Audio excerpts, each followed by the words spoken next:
I no longer carry any feelings of betrayal around my brother, my mother's son.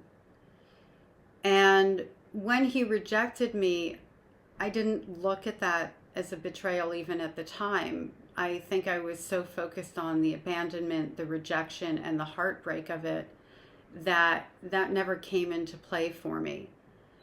My mother is a sociopath and a narcissist, for anyone out there who doesn't know my story and my background, or for all the people, because there's a lot of you out there who don't know. So if you happen to be scrolling, that's my background.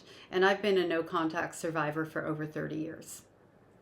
When I went no contact, my brother didn't stand with me. And there was a point where I went no contact with my grandparents, and he called me and berated me and told me how they saved our lives and all this, that, and the other. And even then, I didn't feel betrayed. I just felt judged and abandoned and rejected. And I was surprised I wasn't surprised.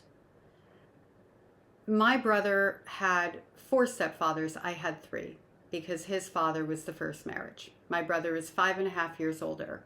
My brother got 5.5 years of one-on-one with my mother to become her dependent, to become her savior, to become her pseudo-husband, to become all of the things that she made him into. And once I recognized that we didn't have the same mother, we didn't have the same living circumstances, I recognized that just as much as I was groomed to believe my mother without question and to follow her order and rule because I needed to stay safe as much as I could have, I needed to survive her, and I was desperately trying to earn her love, so was he.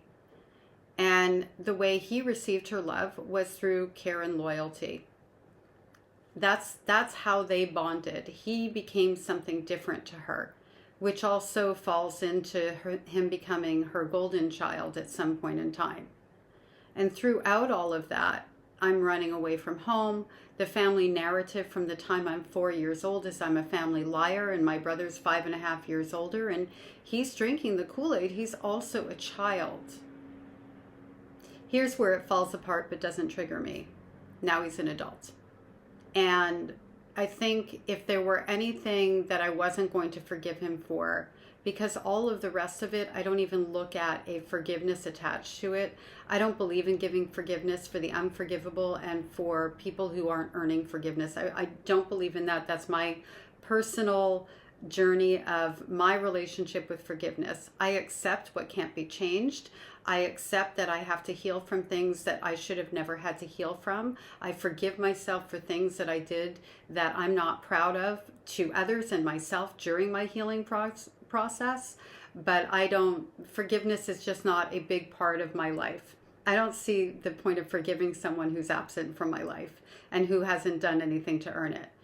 Anyway, where it all falls apart for me was when I was in my 20s, and I went to him on the phone. I called him and I told him about the essay that I had suffered when I was 12 years old, when I ran away from home, and how somebody kept me through the night and everything that had happened to a degree, not in great detail. And my brother repeatedly said, "You've always been a liar, you're a liar, you're lying, you're lying, you're lying." And I remember saying something to the effect of, "Why would I lie about this?" And he just held the standard line. I don't blame him for that in that moment, because I think that that was the reaction that he was brainwashed into. You know, people go into a cult as adults and it's hard to deprogram them. You're talking about something that we're born into, and it's our mother doing the programming. That runs really deep, and I can understand that, which is why now I'm no longer triggered by it. In that moment, I was devastated. What I can't or won't or choose not to get past, because I'm not giving him a free pass for that, is he became an adult. He was an adult then, but the years have passed, and it would have cost him nothing to send me a note and say, "You know what, I'm really sorry, and I believe you, and I am my mother's son. I don't want a relationship with you if that's the case, but I wanted you to know that, because I actually give some sort of a damn." I don't think I'll ever really get past that. And I'm definitely feeling the feels as I talk about it, because I still have a feeling of some weird affection for my mother's son. And that's the reality of the losses that never really go away. The other reality is it's not something that lives rent-free in my brain, and I can talk about this now and then go on with the rest of my day and my life and put that back where it belongs, in a place where I don't need to look back on it anymore, because I already have understanding over the fact that my brother was raised to be my mother's son and I was a motherless daughter.